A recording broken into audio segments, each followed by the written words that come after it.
Buenas tardes, estudiosos. Bueno, a continuación voy a dar respuesta al tema planteado en la actividad número 5 de la materia de sociedad del conocimiento. Entonces, bueno, antes de iniciar como tal en el fondo del tema, que es la pregunta que nos plantean, voy a dar como una introducción de unos procesos que se marcan dentro del proceso de la sociedad del conocimiento, como es el caso de su evolución. Entonces, bueno, la evolución de la sociedad del conocimiento como tal arranca desde la prehistoria, desde cuando se empezaron a generar las primeras comunidades de pobladores, como tal, específicamente de especie Homo sapiens, y empezaron a generar por medio de experiencia conocimiento que se llevaba más a la parte práctica, que ayudó para que la especie pudiera tener una evolución y pudiera mantenerse como especie dentro del planeta. Bueno, de acá ya doy un salto a lo que es ya un poco más conformadas estas civilizaciones, ya lo que tiene que ver con la edad de los metales, ya cuando empezaron a utilizar herramientas, a trabajar en herramientas ya a partir de metales como el cobre, como el bronce. Entonces ya ahí el conocimiento ya por práctica se fue ya fortaleciendo, ya cada vez se está adquiriendo más conocimiento. Ya después de esto pasamos ya a la época de los filósofos griegos antiguos, de la Grecia antigua, como Aristóteles y Platón, que ya ellos en esa búsqueda de conocimiento no era tanto el conocimiento práctico, sino era más un conocimiento a partir de la meditación, a partir de el análisis mental como tal. Había más producción dedicándose más tiempo a generar una meditación al responderse el porqué de las cosas. Yo creo que es acá el punto de partida donde ya el conocimiento empieza a fortalecerse como tal.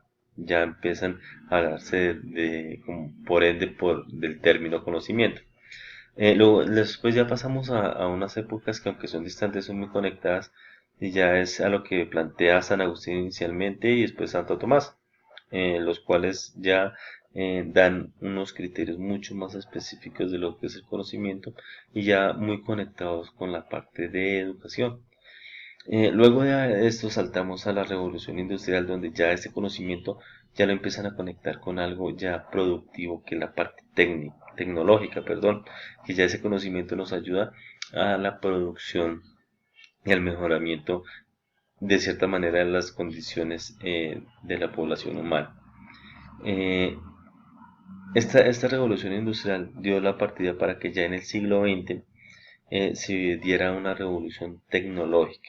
O sea, ya se empezó a enfocar muchísimo más ese conocimiento para la producción tecnológica. Eh, Aunque no se dio a nivel global, sí se empezó a dar en unos países que son quizás los que aún se mantienen como países desarrollados. Eso es a ámbito general.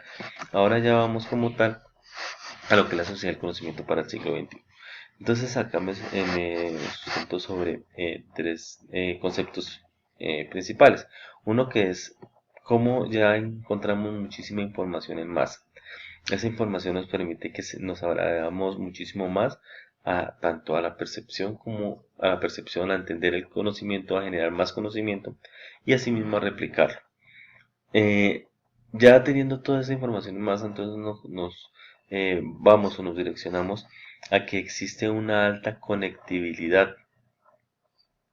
Ya se empieza a ver las aplicaciones de la web 1.0 y ya posteriormente la web 2.0, donde ya la información no va solo en un solo sentido, sino ya va en las dos direcciones. O sea, no solamente es información que podemos extraer, sino que también nosotros podemos ayudar a formación a construir o a dar más información para construir un mejor conocimiento.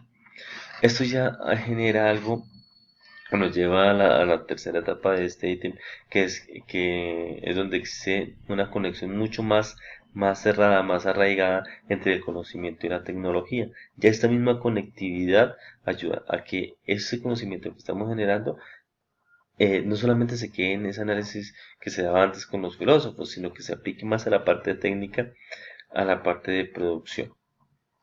Bueno, con esto ya doy inicio como tal a la pregunta que o nos hacen que nos enfoquemos para esta actividad, que es cómo se asume el conocimiento en la sociedad actual. Entonces, desde mi punto de vista, y pues leyendo los artículos que nos proponían, lo ubico dentro de dos parámetros. Uno que es la economía mundial y local, y otro que es la política mundial y local. Entonces, primero voy a hablar de la economía eh, mundial y local. ¿Por qué hago referencia a eso? Porque resulta que nuestro conocimiento, eh, como ya se ha venido hablando, ya se está direccionando más sobre la parte económica. ¿Por qué? Porque directamente están relacionados. Ese conocimiento, como ya está ligado a la parte tecnológica, ayuda a la producción. Y esa producción dentro del sistema que está dado ahorita, nuestro planeta, ayuda a que esa economía mejore. Acá ubico dos logos de dos entidades que quizás son las que lideran ese jalonamiento hacia la economía, que es el Banco Mundial por un lado y por el otro el Fondo Monetario Internacional. Son como las dos entidades que tienen más poderío a nivel mundial en la parte económica porque están ligados estrictamente con los países. Y también ubico uno y es eh, otra imagen donde ubico como las monedas más fuertes actualmente. Y por ende esas monedas pues están muy ligadas con la economía. Entonces esto nos direcciona de forma directa con la economía de nuestro país. Entonces ya hablando de forma local, ya contextualizándonos, nosotros somos dependientes directamente a esos países desarrollados, a esas entidades como el Banco Mundial o el Fondo Monetario Internacional, quienes nos van a direccionar por medio de unas políticas que ya voy a hablar más adelante para que la economía de nuestro país surja. Aquí ya quiero hablar algo local y es cómo el conocimiento de forma directa hace o genera que la economía de un país surja.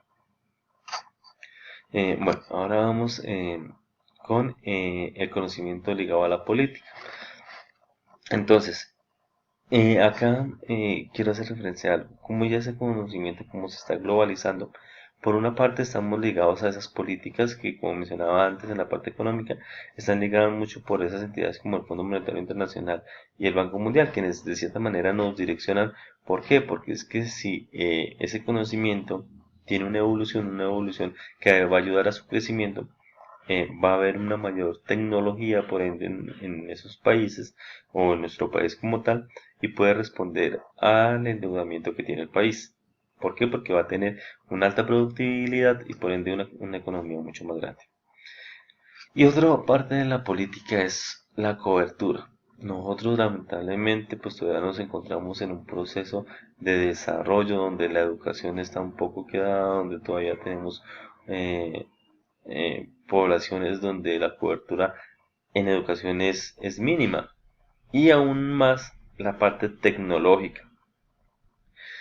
Sin embargo, con las nuevas herramientas de globalización se empieza a disminuir esa brecha tan grande que hay.